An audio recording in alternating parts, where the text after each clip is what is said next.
Здравейте от geraka.com. Представяме поредният артикъл от продуктовата гама на Teka. Това е вана душ смесител от серията Teka Aura. Виждате ръчният душ, с който е комплектован смесителя. Като цяло и смесителят е доста интересен. Виждате как изглеждат неговите форми, движението на ръкохватката, напред, назад и настрани, посредством което се задава силата на струята и температурата на водата.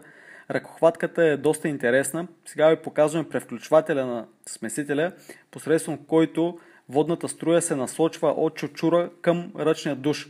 В комплекта влизат шлаух и окачвач за ръчния душ. Ръкохватката е семпла, но стилна, елегантна. Тя е метална, здрава ръкохватка. Целият смесител е изработен от плътен месинг. Покритието е стандартното хромирано покритие, използвано при производство на смесители.